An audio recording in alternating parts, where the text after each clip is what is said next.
sekarang kita ingin tanya, Mbak Alawi, yang ngaku-ngaku keturunan Nabi, gue benci sama lu karena lu ngaku keturunan Nabi.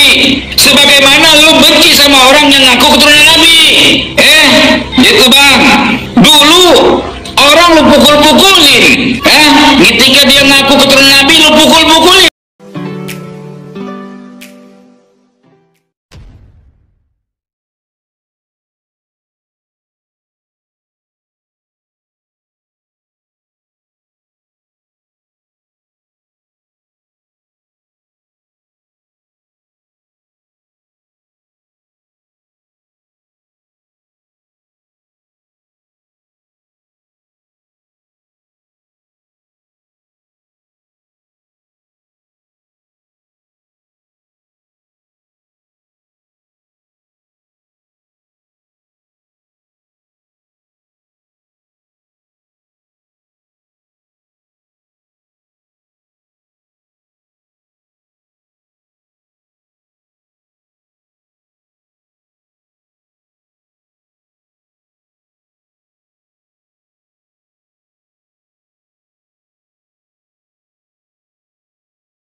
Mesti punya data. Dulu Pani Mbak Alawi selalu bilang kalau orang itu punya nasab harus mutasil, harus sahih nasabnya, harus terverifikasi kebenaran nasabnya. Sampai dulu dia menyatakan keturunan Wali Songo palsu, keturunannya palsu. Wali Songo katanya benar. Apa ceritanya? Emang Wali Songo orang kawin, orang punya keturunan, emang dikata dari perempuan, dari wadon. Emang orang kalau beranak wadon semua? Bagaimana sih logika ente pada? Nah sekarang nih kita mau tuntut apa yang ente bicarakan dulu. Kalau katanya nasab ente paling sahih, paling tertib aturan mainnya. Nah sekarang kita ingin tanya, Mbak Alawi, yang ngaku-ngaku keturunan Nabi, gue benci sama lu karena lu ngaku keturunan Nabi. Sebagaimana lu benci sama orang yang ngaku keturunan Nabi. Gitu bang. Dulu orang lu pukul-pukulin, ketika dia ngaku keturunan Nabi lu pukul-pukulin. Nah sekarang nih kalau kita nanti udah kumpul, kita pukul-pukulin lu pada ngaku keturunan Nabi, marah nggak lu? Sakit hati nggak lu? Pusing lu?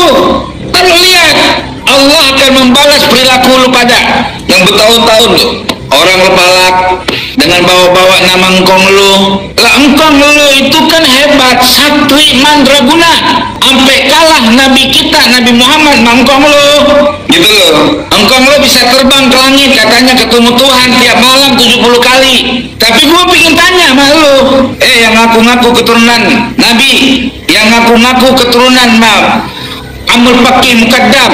Nih, tanya sama Pakih Mukaddam, ke kuburan dia lu tanyain, sakti nggak dia, lu panggil tuh orangnya di kuburan, bangun nggak? Lu pergi ke Yaman sono lu tanya, Kom, sebenarnya nih Kong siapa sih Kong? Gitu. Kong dulu bisa terbang ke langit ketemu Tuhan. Nah, sekarang minta sama Tuhan biar Kong bangkit keluar dari kubur, ketemuin saya Muda Qori Al-Fusasi, suruh ketemu sama gua pengen tanya mangkong lu doang. Amul Pakih Mukaddam, ilmumu tuh sekelas Ustadz Indonesia yang kampung-kampung apa udah sekelas mujtahid? Kalau ilmu ente sekelas mujtahid, hei Amal Paki Mukaddam, ane tanya, ente udah pernah ngarang kitab apa? Kalau aneh yang curut lah katanya dibanding sama ente, orang ada apa-apanya. Gua ngarang satu kitab bahasa Arab, judulnya Tanbihul Lahinin fi Tanwiri Qulubi Talibin, ya, itu judul karangan kitab gua. Artinya ketika gua wafat nanti ada satu peninggalan tukilan yang bisa menjadi buat anak cucu gua sebagai kenang-kenangan, petanda kalau dia punya kakek atau dia punya ayah benar-benar orang yang pernah menuntut ilmu dan ada peninggalan karya tulisnya. Itu dalam bab menjelaskan fardu innya menuntut ilmu nahu, judulnya kitab Tanbihul Lahinin fi Tanwiri Qulubi Talibin. Dalam kitab yang saya tuliskan saat ini dalam judul Ahfadul Fasiyah, itu dalam membahas fikih yang ditarjih bainal rajih wal marjuh, ya, itu kitab karangan saya yang dua terkait masalah fikih. Terkait masalah nasab, kamu lihat nanti akan beredar judulnya Al-Maqalatul Jaliyah fi Kashfi Ansabi Bani Ba'alawi. Ada dua karangannya. Lo Amal Paki Mukaddam, apa karangan kitab ente? Yang murid ente katanya jadi wali. Ya tolong dong, kalau ada mah kasih tahu biar danta gitu bang. Allahu Akbar.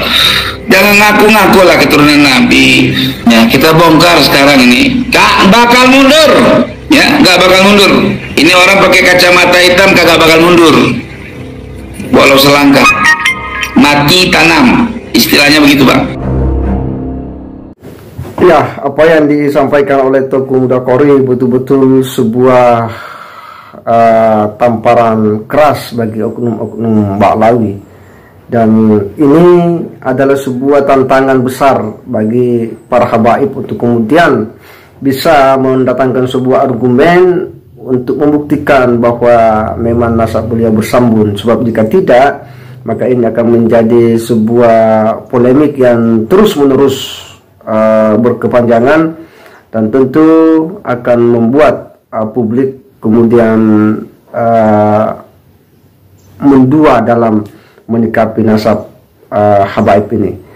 Nah, kita tentu berharap bahwa apa yang selama ini sering digembar-gemborkan oleh oknum-oknum habaib seperti peristiwa-peristiwa besar yang terjadi pada diri kakek-kakek mereka, seyogyanya itu janganlah diumbar ke publik, karena itulah yang akan menimbulkan tanggapan-tanggapan miring. Salah satunya adalah ketika oknum habaib berbicara tentang Paki Mukaddam yang bermiraj sampai 70 kali. Nah, ini yang kemudian membuat tentu tanggapan publik ini betul-betul bertanya-tanya, dan orang menganggap bahwa itu adalah cerita ngaur, dongeng yang itu tak punya dasar. Semoga ini bisa menjadi sebuah pencerah bagi kita semua, dan bagi yang ingin memberikan komentar, silakan berikan komentar di kolom komentar di bawah ini. Saya kira demikian. Wassalamualaikum warahmatullahi wabarakatuh.